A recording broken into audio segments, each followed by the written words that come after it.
Welcome to Season 5 of A Little Birdie Told Me with your host, Rebecca Horan. On episode 6, I chat to content creator Louise Cooney. Sponsored by Aptamil Follow-On Milk. We believe that every feed is a gift. That's why we've dedicated over 50 years to breast milk research and created Aptamil Follow-On Milk. Aptamil Follow-On Milk, your life, our science. Breastfeeding is best. Follow-on milk should be used as part of a mixed diet from 6 months. Talk to a health professional. So we've watched her kind of grow on our feed on Instagram, and watched her do incredible things, take on, big projects. We've watched her YouTube videos. We've watched her adventure to New York and back, and always with grace, charm, kindness, a smile, beauty. Like, there's someone that everyone just really likes in this country, and when you say her name, they're like, oh yeah, she's so sound, she's so nice, she always looks fantastic, on brand, cool. And she is a content creator, of course, but she is a new mother, and it's something that's so new to kind of what you've always done. But you're a new mom to Jude. So welcome, Louise Cooney, to A Little Birdie Tell Me, the podcast. Thank you for calling me cool. First of all, it's been a while since I've been cool. Yeah, you're cool. Yeah, 100% she's cool. What's cool? I said I used to watch Louise when I was struggling with baby on boob and in a carrier and like feeling super sleep deprived, and lived near where Louise lived. I would see Louise walking with her friends to some fancy event, and I'd be like, oh, I look like a fingernail. And I'd be going into the local salon and I'd be like, she's cool. You just had and there was always nice high energy, and you'd be chatting away. But we have, I would have watched you, I'm a little bit older than you, I would have watched you and kind of the fun times, the friends, and then this relationship. And now it's just such a new, it's the mom era. I know. Like, you've got an 8-month-old baby. I know, life has completely changed. Is it? And even just listening to you talk there, like when I started out online, like I was early 20s, Were you probably early 10 years ago, And were you out of college? Like, what happened when I started, I was working. I was out of college, I was working in marketing for Tourism Ireland. And I need to know this, Louise.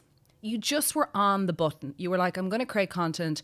You were very good. Your editing skills, right? Because I don't think you were doing this with help, correct? Yeah, no, I was doing everything myself. So you were creating content. You obviously loved the aesthetic of things. You knew about working with brands. You knew what looked good and felt good. You were very relatable. But also, like, people wanted to buy and look like you and buy the things you wore. But you did that kind of before a lot of other influencers in Dublin were doing it. And you were coming from Limerick doing it.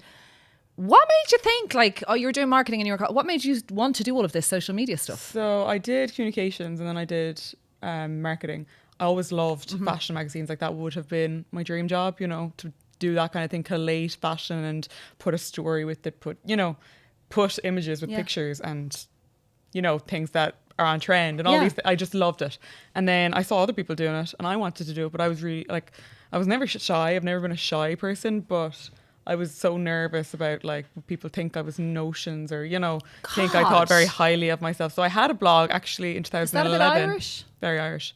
In 2011 I had a blog. I showed a couple of my friends, said don't tell anyone, and then I deleted it.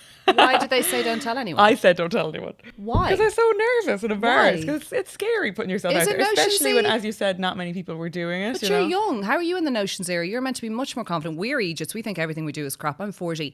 You really felt a bit notionsy about stuff? Yeah, especially at the start. People, it's easier to put you down when you're only starting and who does she think she is, kind of a thing, But move past that and, I did it because I loved it, and it was a hobby, and it was great. And then, about a year in, I got my first job, and I was like, God, this is great. First job doing what? My first job was with Parfois. Wow, that's a big brand. Yeah, through Hunter Communications. So you had so were you ever modelling? I modelled, I modelled with Celia Woman Eve for about 5 years. I was going to say, you must have been modelling. You're a really tall girl. Tall, You're beautiful. And I was thinking, you couldn't have just come up with this fashion. You obviously were in fashion in a way. And Celia is the one woman to get you into that. And she was always great. She always put me forward for things. There was something off the rails, a style thing she put me forward for. I worked with them in the office sometimes. And she was great to me.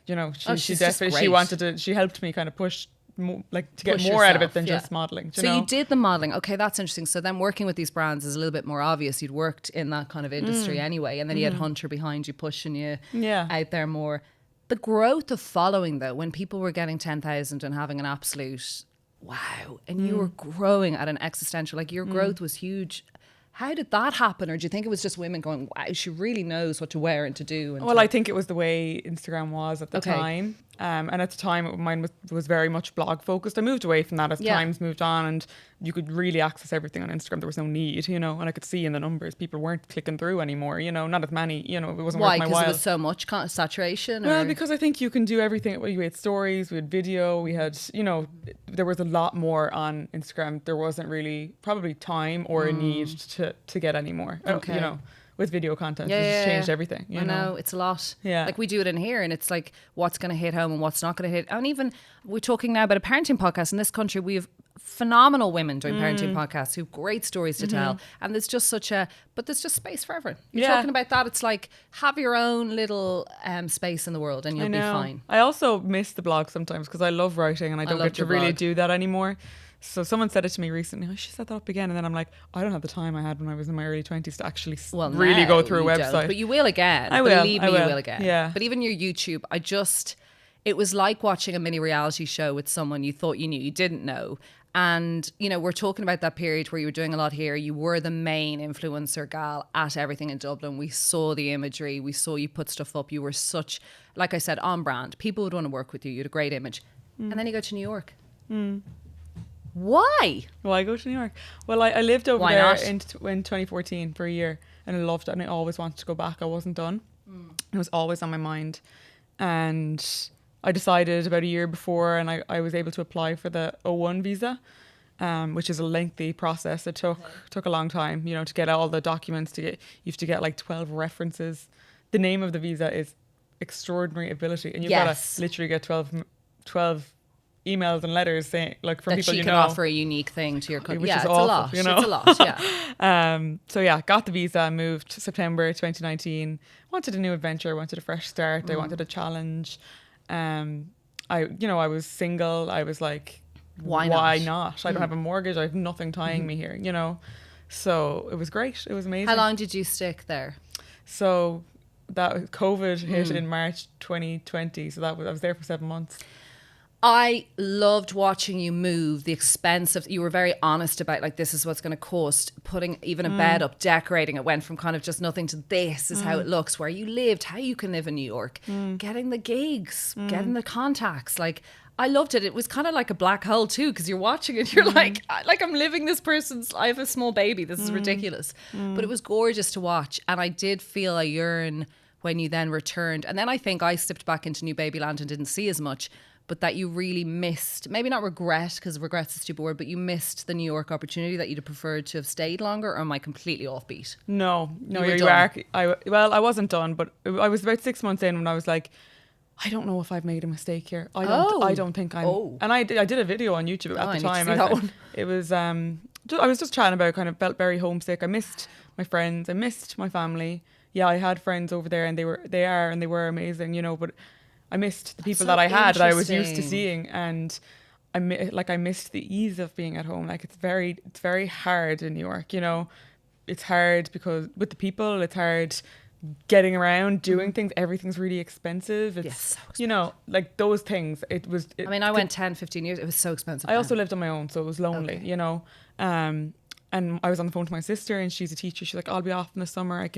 If you really are unhappy still with the summer, we can pack up and move you home. You don't have to stay in this. Yeah. Like I know I wouldn't have left, Okay. because not after a year, I would have given it more time. Okay. And then I'm like, my God, isn't that such a blessing the way things happened? I think I would have gotten over that little bit of homesickness. Yeah, you would have, but it's still hard. People always say give it 2 years to 5, even especially moving a family. Now you were on your own, but do you feel like we build things up in our mind? Maybe as women, because now we have so much more opportunity, thank God, and we can do more.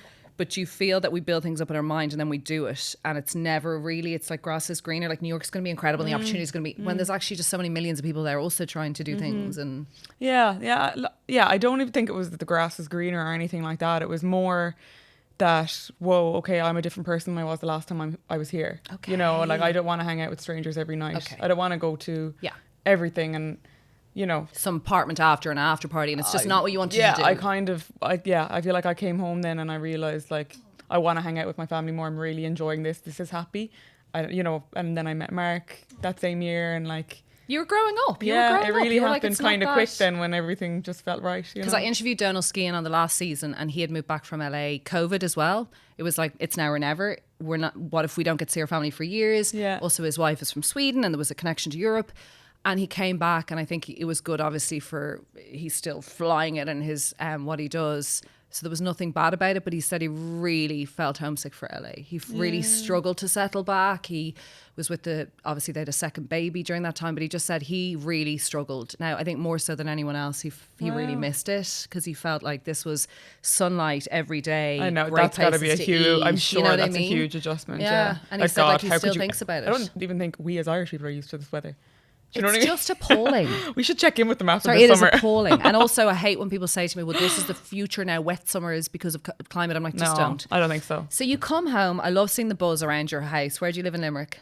So we are just outside the city there. Okay. And yeah. So buzz, and you meet a man. We're not going to go into detail. He's got his private life, keep things. But you meet a guy. Have you known him for ages or not? No, we just met online. Yeah. Stop it. Yeah, Look at you, you big social media maven. Yeah. Online. Mm-hmm. I was up in Dublin for a job and we met outside for pizza and we had a glass of wine or two. And yeah. Did you feel when you were sitting there, and this sounds so like twee, but you've obviously had boyfriends. I'm sure a lot of men have always been interested in you, but was there like, I'm at ease with him, he's cool? Yeah, he was just amazing from the start. I have a voice note actually that I sent to my friend, and like I was like going to the toilet and I was like, okay, I can give you a quick update. At the date? Yeah. And I made a video for him with this in it because it's just really funny that I have it. Like, and what and I'm did like, you oh my God, say? he's amazing. He's 10 out of 10. He's, you know, and then I'm like, that's so funny to look back on. But Like, that's because so I did, nice. as much as I thought that, like, I was like, this might be, you know, this might go nowhere. Yeah. I don't know. You know, you just don't know. But in that moment, you weren't like, I'm not sure. And he feels, you were like, I really like this guy. Definitely not. That's so you know? cute. And he was obviously feeling the same. Yeah. Did you date him? Did you keep dating immediately after? Yes. Yeah. So then you were hook, line, sinker. That was it. Yeah. That was it. So did you move in quickly? What were the events? Then it was COVID and we were lucky that we lived really close to each other. It just worked out that way. And we got to live in each other's pockets. And you know what was a couple of months felt like a lot longer because we were spending so much time together, you know. Yeah. Which is good, so actually. we moved in the next year. Yeah. But I think also like when you're that little bit older, things just move a little bit faster, you know, when you know what you want and when you're happy. And is he older than you? Yeah, he's, what is he? Oh my God, why can't I? He's 4 years older than me. Yeah, so similar to my husband. So there was a nice age gap. Right. Did you talk about marriage and settling down and having kids, or was it just like, what else? We'll see what happens. Yeah, I'm sure I can't remember like exact conversations, but it's something we both were very clear that we always wanted, you know, especially kids, you know. I love that, especially kids. So you always did want to have children. Yeah, like I'm not somebody who's really dreamed about a wedding. I'm just not really that way. Now I feel like I would like that now, you know, at some point. I think it would be lovely for Jude. Yeah, and, totally. You know, just to be honest, going forward, it just makes life a bit easier. The amount of times people call Mark my husband, I'm like, but yeah, I suppose both of us kind of really wanted that, you know, wanted a family and yeah. And then I think for the outsiders and people in media and people watching, I thought it was an unexpected announcement, this pregnancy, and that's what was so gorgeous about it. Not everyone knew your business. You know, you weren't, like I said, married 3 years and there she's going to have a baby. So no one really realised you were at that kind of stage, and it was the most cute, gorgeous moment. How was that? Did you feel weird that you have to tell people? I mean, I had Courtney Smith on, who doesn't talk about her pregnancies while she's in it and then has a baby, and she said like some people are just super happy for her and some are like, why didn't you tell us? It's this ownership or something. But how was it letting everyone know? Was it lovely? It was lovely. It was lovely. It was nerve-wracking, but it was lovely. Why? Because you were still nervous being pregnant, or just nervous I of? just kind of knew that people probably weren't expecting it, you know. Yeah, I know. So exactly, yeah. But it was lovely sharing the news, and I was so excited because I'd kept it a secret for what felt like forever. How long had you kept it a secret? I was, I think, 16 or 17 weeks so when it's I a good announced. while, yeah. Yeah, so it was nice to just, like, I told all my friends Yeah. and, you know, everyone, my family and everything, but it was nice to let everyone in. And How did you find out? Can you tell us how you found out you were pregnant, or is it super private? It's not super private, but yeah, I was on the way home. I was in an airport, and that, like, I was like, oh, I'll just, you know. And You felt you were pregnant, or you thought, or I you had a missed a feeling. period? You had a feeling, yeah, okay. Yeah. and tested. Yeah, and yeah, sure enough. And I mean, were you I was like, just- everyone has how did some you people. feel? I see videos online of like, I know, it's so funny. you know, that cute So story funny. ways that people have I told, know. or like, the guy comes into the loo and the pee stick is oh, there. there It's like, oh. there was nothing. But like, cute how about did it. you feel when you saw it? I was like, I just couldn't believe it. Were Like, you I was in shocked? shock. Were Yeah, you? yeah. Because I just didn't expect, you know, I didn't. You hope, but You you, hope, just yeah, like you don't then it's know. like, whoa, this one This is moment is reality. going to change my life, and I'm going to remember this pee for the rest of my life. Like, So you it came know? up, the thingy came up, and you were like, what did you do with that information? Did you ring Mark immediately? No, or- I took a picture straight away and sent it to him. Yeah. What did he say? Oh, I was just delighted, just amazing. He called me straight back, like, you know, and I So was like, sweet. being another one. Wait. Oh, I do about, you do about 70. Yeah, no, because you do worry that it's not. Yeah. Did And you then I was have- like, we have to move. I literally just spent the whole time looking at. I was like, I don't know. It was just in my head. You know, Why, when you 'cause start you were thinking, right, somewhere what am I going to worry small? about? Where we were just wasn't very practical. Like the car was like literally 7 fob doors away from our, you know, it wouldn't have worked. Okay. Yeah. So How hunt was the began. early part of your pregnancy? Was that early enough that you found out? Did you struggle? Did you enjoy it? It was nerve wracking. I was very nervous, and yeah, I felt like I had loads of different symptoms. I wasn't sick though, so I'm lucky in that sense. But I had all the symptoms, all like headaches, pains, tiredness to the extreme. Tiredness is the hardest. The hardest. Loads of different ones. Yeah, Why were you nervous, Louise? I remember going into the scan. I booked an early scan for 8 weeks, Yeah. and I remember being like, why didn't I book this for last week or the week before? Because I was just dying for it, and also just nervous that there wouldn't be something there, you know. And I you'd know seen a lot the of stories and heard the stories and I know, and like it's just the most nerve-wracking thing ever. You know, it is. It really is. Like when you hear or know anyone who's been through anything, it's really like, how could you not be? And it's so unfortunate that so many people have to go through that Yeah. like nerve-wracking. it's a common Time. thread. I've Yeah. had those scans where there has been nothing and you've waited, and then I've had the later ones. And so when you do finally, I remember with my second, because we had all the issues before her, when you do find, you don't believe it anyway. Oh my god, I was so emotional. Oh, it's I was so like, emotional. this is crazy. You know, And did you keep going back for scans? Did you do a 10, a 12? Did you have a we consultant? did 8, and then we did 11 and 12. Yeah, and then after that, it was like once a month. Sporadic, Yeah, yeah. yeah. So an okay pregnancy, not the worst ride of your life. Like no, it was okay. no, it was fine. It was fine. Yeah. Labour, frightening. I was induced at 5 days over. Okay, So 5 days over. God, love you. My bobos have both arrived on their due dates, but I always look at like family members or friends who have had the week or 2 weeks. I'm like, because I'm not a great pregnancy gal. I'm like, how do they do it? I know. It was the longest. It was the longest week of my life. But I also look back, strangely, as I say that, like I look back on that time with such fond memories. Really? Like, I mean, I probably blocked out the actual pure boredom and anxiety, but like it was like we were watching Harry Potter every night, you know, and You were I taking was time. eating my Yeah. dates and, you know, bouncing on my ball and having really long baths. And like it's kind of funny to look back on, like looking up every video in the world of how to bring on labour. None of them work. What is effective? I do believe the walk. I remember before my due date walking from my old office, Bullsbridge, back home to Rathgar. So it was a big 10k to and was it that long? Anyway, it was a huge walk. And I do remember thinking that would help, and it did or it didn't help. But I do remember she came the next day because I finished work that day, wasn't ready. I think it gives you something to do, thinking these things Curry, work. sex, all of it. I don't know. Did it all. Yeah, rose something tea. Raspberry leaf tea. I don't Nope. know. Had that. I Didn't honestly work. think they'll come with. I certainly think a bit of movement obviously is going to entice them down a little bit, but I yeah. think they'll come when they And come. your first baby, though, usually takes Yeah. a little longer, you know. Yeah. So yeah, I was induced, and How everything was happened. that, Louise? It was. Being I actually. induced isn't that much fun. I didn't actually know right. what was really involved, All right. which I'm glad. Did they give you the Nobody thingy? said, "Oh, try not to get induced," you know, because it's Oh, no, it's really fast and intense, painful, or yeah. or it's slow. So for what some you people. went in and they gave you what? Pick a gel, and then I laid for an hour, and then I walked for an hour, Mm-hmm. and then literally waters broke, contractions started, and that was it. Okay. And I was. Did you find it intense? The pain was really intense because it was really quick, and Yeah. like just thought that was normal. But like when I was timing, I was like, "This is what they say is like not normal. active labor is," when I'm still in the Early early ward. throes. You know, I wasn't even in the delivery suite, but like I was in full on labor. You know, so yeah, I was moved down less than an hour after my waters broke, and then they were like, "Do you want an epidural now?" And I was like, "I don't know, like I'm managing okay." Like it was painful, but I was like, "I'm managing it." And then she was like, "Well, if you think you need it in 45 minutes, you should get it now."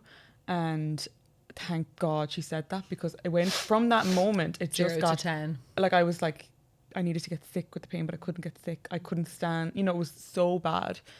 And I just felt like I wasn't there. Like I felt like it was... You're out of it. Yeah, I felt like it was a pain. It's too painful. And you're trying to nearly, like, you don't know these people, so you're trying to be, like, polite, I guess. Do you know what I mean? Like, but you just can't... But like, sorry, not polite. Polite's the wrong word, but, like, you're trying to save face. Keep but it keep it together. together. But you're, like... With your cursing second baby, and like with your second baby, you're less. I think I cared less. I do know what you're talking about. Not the naivety, but the innocence of my first and trying to be lovely. And I've been chatting to them, and then you do turn into this kind of, it's primal and it's feral, and the pain was so intense. It's exactly what you've said. I was vomiting into the gas and air.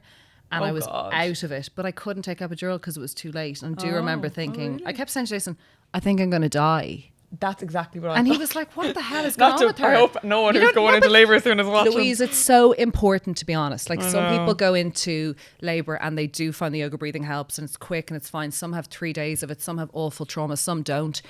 I just found the pain. I thought it was a beautiful experience when she came out. It was super grateful. It was all, but it was very painful. And maybe my body is just not set for labour. I found it very painful. And the puking was a reaction to that. But I also think it's just different for everyone. Like I didn't realise, obviously, because of the induction, they were coming so fast and so like. But literally, she went to check me. Mark was about to go get a sandwich, and she's like, "Oh my god, the baby's here!" You know, like she was so not expecting that. It was like an hour or something. It was nothing. So, yeah, like that's how intense it was. And then it was like right when I was fully dilated, the epidural kicked in. About then. So I couldn't feel anything when it was coming out. God, well, I don't But know anyway, what's better. I know. And did you know you were having a boy?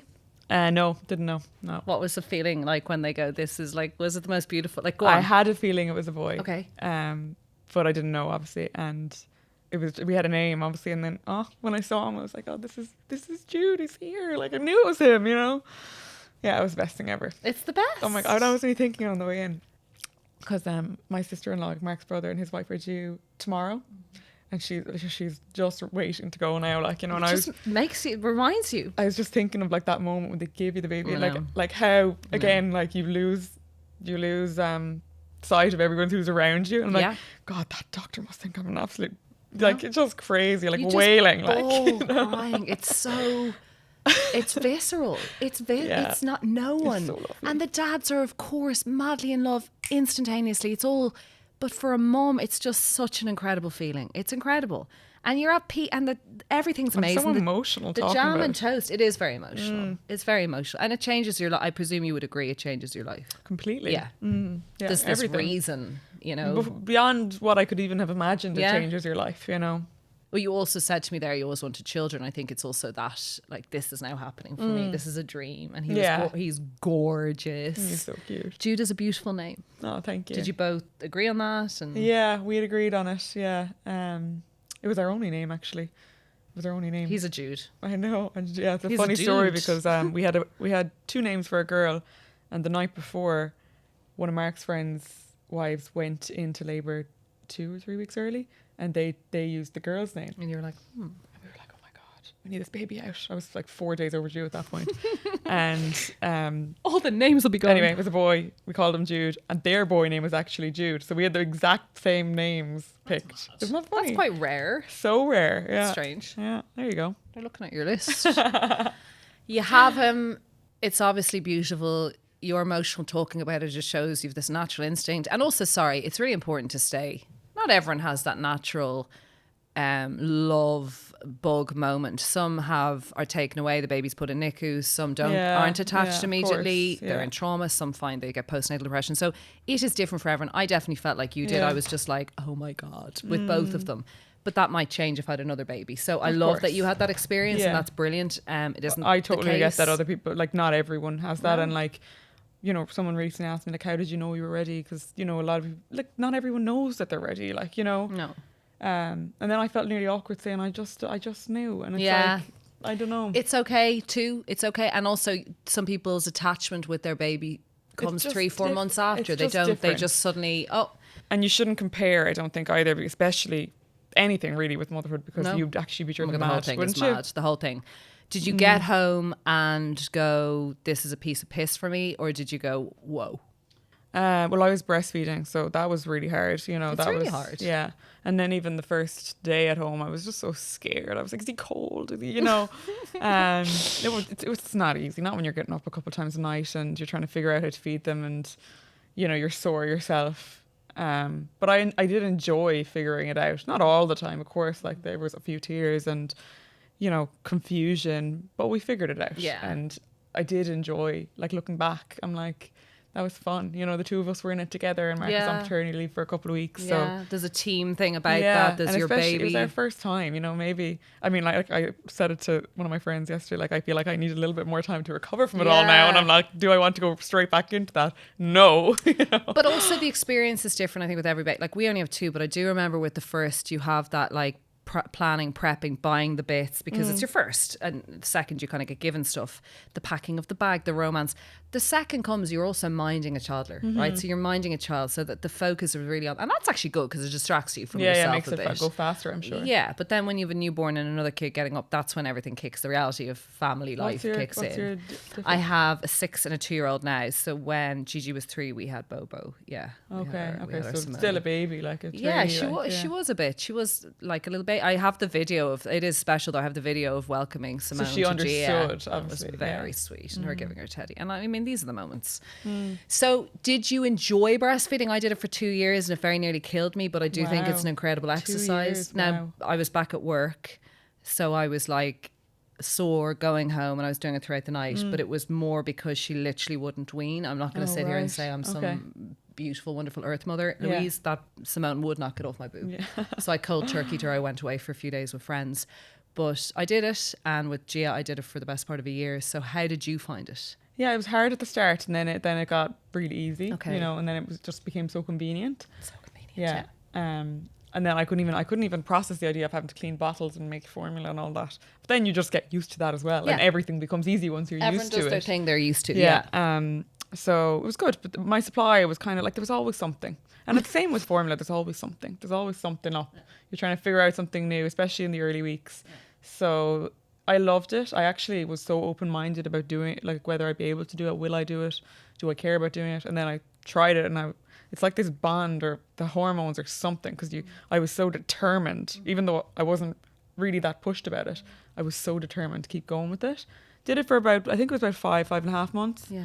And then, Wow, that's brilliant. Well done. And you know, I think it was 5 months actually, because he got his 2 teeth, and also I just didn't have enough for him, so it was good timing, and it was perfect timing. And I was trying to be pragmatic about it. Like it was definitely the right thing. He was crying. He was, you know, just not happy anymore. And then I was happier when he was happier. Yes. So, yeah. He is 8 months.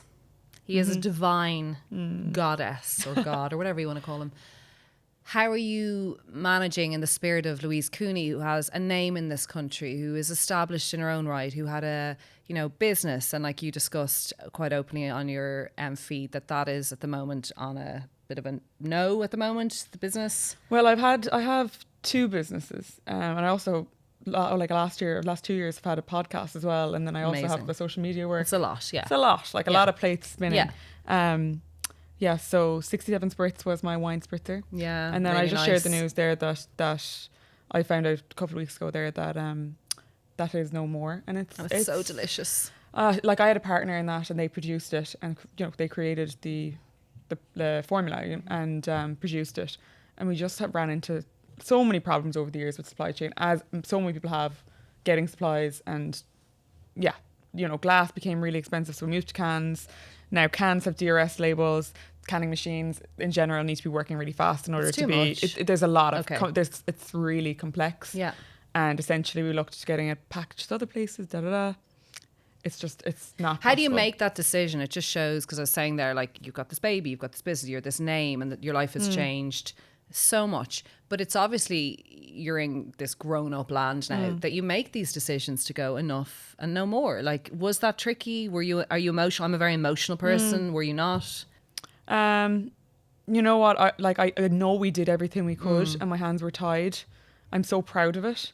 I'm disappointed, of course, because like I put 4 years of work into it, and it was doing really well, and I saw such potential. But at the end of the day, like there's nothing I can do about it. And like I have other things to focus on right And now. and there could be another of this or something I similar think in a it's year or just two. a part. At the moment, I think it's just a part of the journey. Like, and Yeah. every time you do something, you learn from it. Yeah. You know. So I'm choosing to take the yeah, positives totally, from it. 100%. And I love that about you. I think it's great you shared it. I think there's no mystery around it. This is what's going on. It was the same with your move back from New York. And I think that's so gorgeous about you. You try things and there's never failing, but there's like, actually, we've changed tack. And I think that's the spirit of you. Would you agree that you're a pretty brave gal? Well, I don't know if I would say that, but I do think like failure, if that's what you want to call it.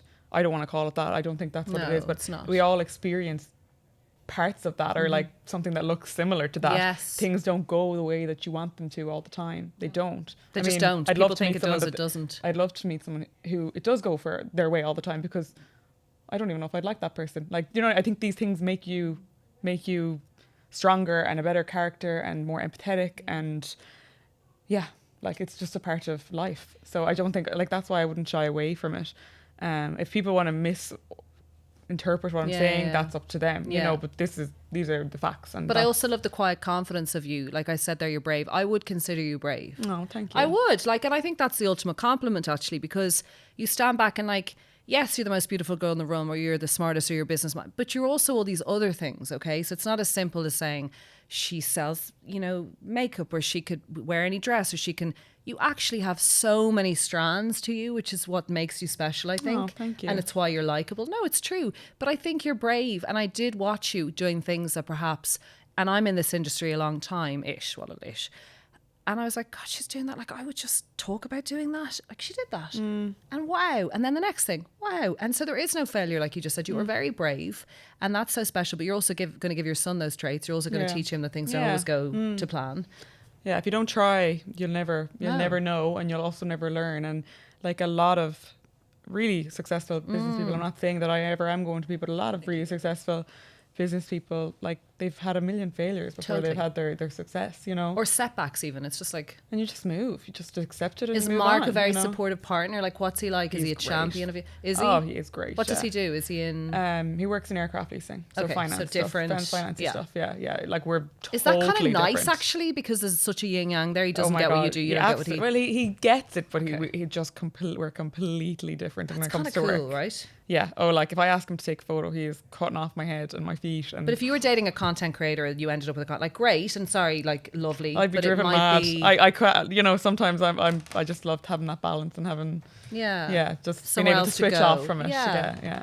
What is the dream? Like, we talk about, you know, you're living now in Dublin. Okay, is he from Dublin? No, he's from Belfast, Okay, so we're so you're kind of both halfway. from different. Yeah. You've got Jude, beautiful Jude. You're doing a great job. You are here today. She is like full of life. Like, it is exhausting, right? When you have an 8-month-old yeah, baby. it's exhausting. It's Yeah, exhausting. And you're full of life. You look wonderful. But what is the dream? Like, what are the goals, Louise? Because you seem to always have something on the burn. Or are you kind of just enjoying doing this? I've always been, like, the last 10 years, I've been very much a goal setter. I've been very much pushing myself. Yes. I didn't do that this year. I didn't set like goals Well, other your than baby. like, make sure he's okay and, you know, make sure I'm happy. And that's kind of the way it is right now. And I think it's important to give yourself that grace after you have a baby. I think, you know, take your foot off the pedal, enjoy it. So many people say that to me. They, like, already he's 8 months. You know, the It's gonna milestones fly. you would miss them in the blink of an eye. You know, I just think it's important to soak that up. Now I'm going to try and find more of a balance, get back to work a little bit. And, you know, I've realised I've sat with, am I okay with this being potentially life now? Like, am I okay with being a housewife? And I said, no, I love my career part of me. And I feel fulfilled when I'm working. And I will always have that. But I also really love being a mom. So I But think do you getting push yourself too hard, do you think, Louise? Do you think you are someone, like, I've found that interesting, you said there about goal setting. I would have always watched you say, I want to try and achieve this and then I'm going to do this. And I would feel sometimes tired. Like, you are a busy gal. Is that always been in you? Like, were you like that as a teenager? Were you always, are you quite driven? Well, I feel like nearly when I was in school, I was just dying to come out so that I could do that, you know, because you're Wow. kind of restricted in school with how much you can do, you know. I guess so. I guess I would have been always like that, yeah. And I hope I stay like that. I do feel like... Is it in your family? Is it genetic? Like, what's going down? What is this like goal-setting driven gal? Yeah, She's so chill, but you know in her there's this hunger, like... Oh, God, I don't know. I'd say I definitely got it from my parents. The creative probably from my mom, and then the productive probably from my dad, you know, so... It's wonderful. Yeah. It's a wonderful trait that you've got a work ethic. You're such a wonderful person. But then I think you have commentary and you don't need to say anything controversial. There's an up and coming influencers and YouTubers and all these kind of people now. And I spoke to some kids recently and it kind of made me depressed. There's about 5 of them now. They're little kids. And they were all like, I want to be a YouTuber. I want to be a star. I want to be... And I was like, oh my God. Do you think there's complacency in it? There's a little bit of laziness in it? Like, you worked your tail off to create content. Like, there was none of this like selfie stick. I'm in and out. Like, you worked so hard to create beautiful content, right? That we all found aesthetically pleasing. You formulated a grid. We knew time went into this. Do you think it is a little bit like there's a snowflake kind of thing coming up and that we need to be careful about that parenting? I'm really conscious with my kids, things don't land on a plate. Like, I worked so hard. I know. It's interesting you're saying that I worked so hard to get the perfect content. I think that was a time in Instagram. I don't think that's necessarily the way it is now, and I don't think that's the way I do content now, and it's different, it's changed. I think it's about knowing who you're talking to and trying to give them value. And essentially, if there's new influencers coming up and they have an audience and they're speaking to that audience and they're engaged and they're growing their following, then there's an audience there for it. So, I mean, maybe it's not the audience for your kids, but it's the audience for someone else. You know what I mean? So it's very fair. I mean, I can imagine how you're a 6-year-old, so I can imagine like you do worry about that. You're thinking he's gonna have a phone soon, and like you want to keep an eye on what they're looking at. That hasn't even crossed my mind yet, obviously, because Jude's so young. But it's definitely hard. I'm sure by the time we have to worry about that, there'll be 10 other. Would you want you to do what you've done for a career? No. It's hard, right? Yeah. It's competitive. It's hard. You bust your chops for the next gig. You have to stay relevant. You have to stay. Yeah, it's hard, right? It's hard. It's hard because it's not. You don't have security, and. Do you feel that? Yeah, of course. Yeah. Do you worry about that stuff? Yeah, even though you're very successful. Because that's just in my nature too. Okay. You know, I wouldn't be like a very what's the word? Averse or risk? I think risk averse is the conservative. I'm a risk averse person. Okay. Is that right? Yeah. That's God, it's so kind funny. of the I way don't see you as that because you're quietly brave. Maybe I've changed. I don't know. Yeah, it's because you have a baby. That's probably what it is. Yeah. You've decided not to be completely reckless and... Yeah. But all the risks I ever took were very calculated and thought through. True. And planned. Planned, yeah. Like even getting the visa to go to America was such a process. You had to think about it. Yeah. Was there any love interests in New York? No. I mean, I dated. What? Yeah, I dated. There was some guy who was like, I want you to stay here, you beautiful Irish girl. No, dating in New York's like a hobby. Do you know what I mean? It's a hobby? That sounds mental. What? It's the truth. I think it's kind of similar in London from talking to my friends. What do you mean a hobby? It's like people just do it for the fun of it. Like no one takes it seriously. You know. But does anyone end up with anyone then? No. I'm sure they do. But it's definitely more of a cash. Like people do it every night of the week. You know. They just see different people. Are they kissing different people every night of the week? What? Did you find that kind of off-putting, or did you think it was kind of... Yeah, that's kind of off-putting to me. But I feel like in New York, everyone's so young, and like even up until... I don't think it's just about you. That's like a transient nature. In Ireland, we all kind of want to settle down, and most of us, you know. Yeah. It's kind of different over there. It's a bit more traditional still in Ireland, do you think? I would say so, yeah. I mean, I'm sure... I shouldn't speak for everyone. Not everyone wants that. Sorry, dating is great, having fun, getting out there. Not everyone has to get married, but the transience of dating every night or meeting a new, I don't know, that's tricky. And also, are you putting on are you yourself if you're doing date nights every night? Like, here I am tonight. I know, I just had one outfit. I was like, right, this is my date outfit. I couldn't be bothered picking out a new one every time. Was there anyone lovely? Did you meet anyone that you were like, wow, no? No, not no till I Mark, came home anyway. and met Mark, yeah. Then I was like, whoa, this is much better. Do you think you guys want a really big family, or do you even go there at the moment with Jude? Like, would you love that? Is that the dream, to have this big family and to really... Yeah, I mean, I feel like I would have always said yes, but I know now after having Jude, you have to take it as it comes. Like, because I feel like, well, you know better than me. Like, one is so demanding already. And like, it's changed my life so much already. I'm like, what would 2 do? And then what would 3 do? 2 is really special because I guess they have each other, and you're not learning off the cup. Like you're kind of in it. Yeah. But then the kids are totally different, and it's beautiful to watch that. You're like, where are these crazies coming from? 3, a lot of my friends have gone on to have a 3rd. And I personally think that would overwhelm me because I work full time. I've heard 0 to 1 is the hardest, and then 1 to 2 is easy, and then 2 to 3 is really I just think hard. it will push me over. I think do you know what it is about motherhood and whether you can, I don't even know if I could anyway, to be honest, because we had a bit of a journey. I think you know yourself and what your limitations are. And I love the people who go, I had 1 and I was done. And I love the people who go, we wanted 4. Great. I think you know yourself, and you'll probably know if you go on to have a second what you're capable of. Yeah, and I think like it's such a learning thing.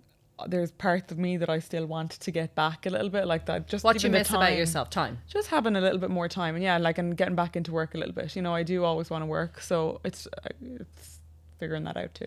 Give me some tips. I'm going to let you go in a sec. But Louise, I want to know some tips for mamas watching here who feel a little bit in a rut or feel a little bit lonely or living in the arse end and beyond, and perhaps at the moment they're on mat leave or the husband's working and they're trying to find themselves. What are your tips? Because you are someone who obviously prioritizes self-care. You keep fit, you look wonderful. Can you give us a few tips to how you start to look and feel better after having a baby? And they don't have to be like cleanse, tone. Like, what are the simple things that make you feel better? Like, after you have a baby, it is so raw, and like you don't have time. You really don't, you know. Just to know that, first of all, that like however you're feeling, there's so many other people who are feeling the same way as you. And then I'm trying to think, how did I make myself feel better? It was so gradual, to be honest. Did you start doing walks? Did you start I kind of leaned into it, to be honest, for a while, and just said, this is the recovery time. I started to try and do little walks, but not for a fitness thing, for just a recovery thing. Did you say, I'm going to do my hair and makeup the days I get out to feel and look good? Did you care about stuff? I was like that too. I'm going to straighten my hair. I'm going to put a bit of makeup on to go to the shop. Just little things. And it made me feel so different. Yeah. Totally. Yeah. Because the bra with the milk, you've got the pads in it. If you're mastitis, I remember having that a few times. You've got the gel, you're bleeding, you've got the pants that are a bit bigger. You don't feel like yourself. It's not about looking hot, it's about feeling. And so a bit of makeup. I think having something to look forward to as well really helps. Like, I had a wedding, one of my best friend's wedding, like 4 weeks after having Jude, which was very soon. But really also, soon. I mean, I was glad that I had, like, I'm looking back and I'm like, I'm really glad I had that, because it made me feel human. It made me feel normal. Yeah. You know, like, I was breastfeeding him throughout and everything, and I made it work when I was pumping, all the rest. So it's not ideal, but it was nice to have something to get dressed up for, whether it was like a dinner, whether it's the dinner or, you know, just something. Does fashion make you happy? Yes. Do looking through glossies now, you spoke earlier about collating, and maybe you'll be an editor of a magazine one day, even if they're still around, but like maybe that's your future, that kind of role. But like, just fashion and just looking at other people's and getting inspiration, does it make you happy? Yes, yeah, I enjoy it. Same. Although I have to say, in the weeks after having Jude, I didn't care about any of that. I was just like, am I even me anymore? Because I do not care, you know, and I hate that I have to care. You know what I mean? But now you do. Now I do, because I just was like obsessed with what was going on and in that bubble, you know. Are you a trend seeker? Because I even find since you've had Jude, your unique style, like less, and I'm not saying you were trend driven before, but you kind of like, you looked at the stuff you wore and you could get it somewhere. I do feel like you found this beautiful sweet spot now where things you're wearing, I'm like, oh, she looks so different. Like, you look fantastic. You. Well, I'm trying to like make my wardrobe simplified, yes. You know, because I just can't be dealing with too many trends or too many things that I only wear a couple of times. I just need it to be practical. And like, so what you mean, good trainers, nice jeans, nice shirts? Yeah, nice bits that I'll wear and I'm happy to rewear, you know, and that can kind of be worn different ways. Yeah. We are so excited about what you do next. Like, people love to watch what you put out there. You are such a kind, open girl. When I asked Louise to do the podcast, like most people have said yes. I actually am really, thankfully, very lucky. But there are people that are like, look, I'm too busy. You have a baby. This is the second day of childminder. Yeah, second day. That's a big deal. And she has come into the studio and she's so full of grace, said hi to everyone who's like, hi, Louise. You are so gorgeous. Keep being gorgeous like that, because it's obviously working for you. And I'm not concerned at all about this business, because I know that there'll be something else absolutely brilliant in the future for you. Hopefully. So thanks for coming on, little birdie. Jude is beautiful. Thank you. And whatever happens next, we're watching. Sponsored by Aptamil Follow-On Milk. We believe that every feed is a gift.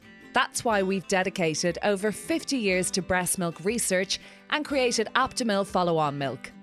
Aptamil Follow-On Milk, your life, our science. Breastfeeding is best. Follow-on milk should be used as part of a mixed diet from 6 months. Talk to a health professional. I hope you enjoyed this episode of A Little Birdie Told Me, and if you did, it would mean a lot to me if you could like, subscribe, and share this episode.